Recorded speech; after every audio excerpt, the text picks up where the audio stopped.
recap. I barely remember.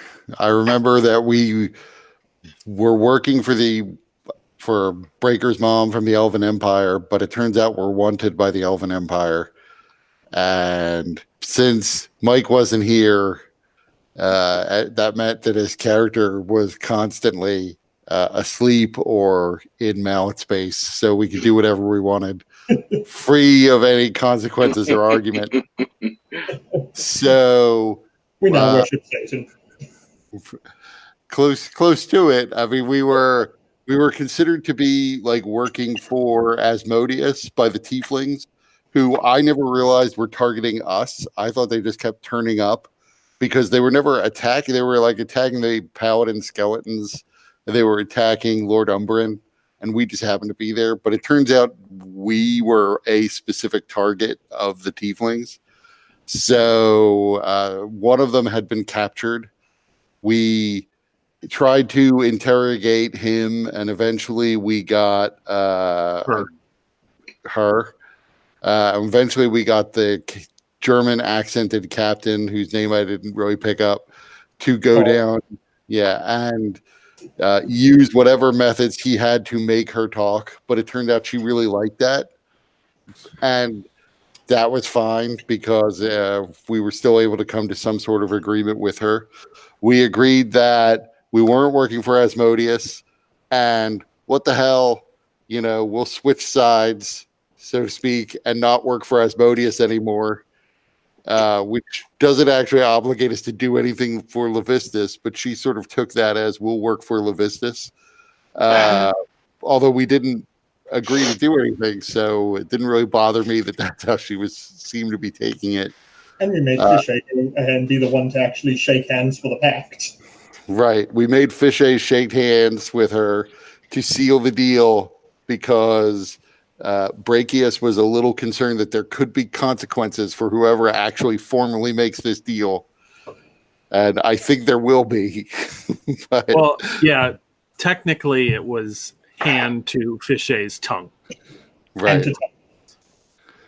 So she agreed that apparently the Elven Empire were wanted by the Elven Empire for some reason, or at least some noble in the Elven Empire. It was a little unclear to me, but we got to Thresher's Farm and the Elven Navy was there.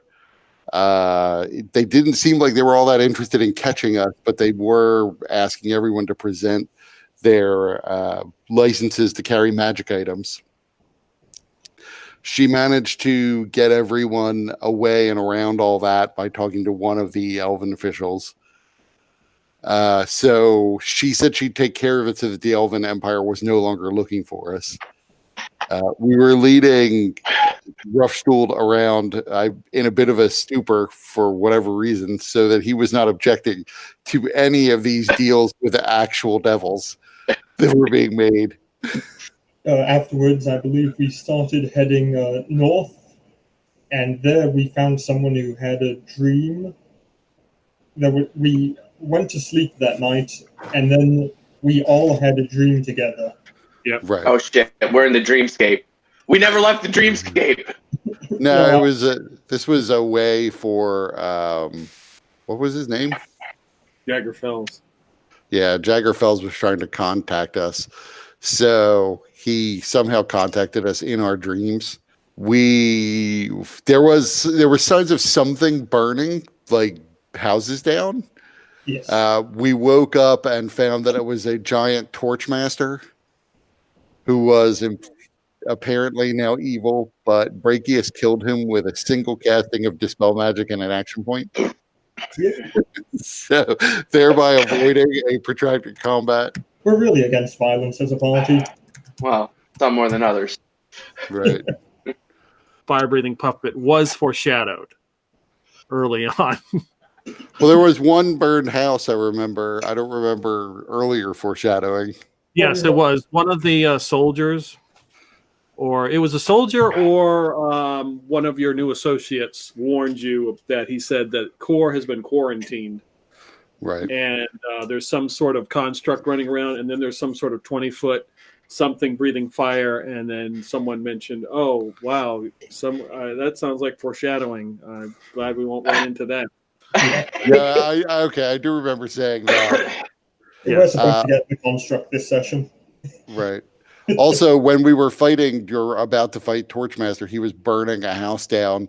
Brachius tried to save one of the people, just got killed immediately, but Brachius was trying to save the other one, who wound up falling off the roof, and then Torchmaster, when the Dispel Magic sucked the magic out of him, Torchmaster fell over on him, permanently making him a quadriplegic. So he's unconscious, but he'll probably wish he had not survived.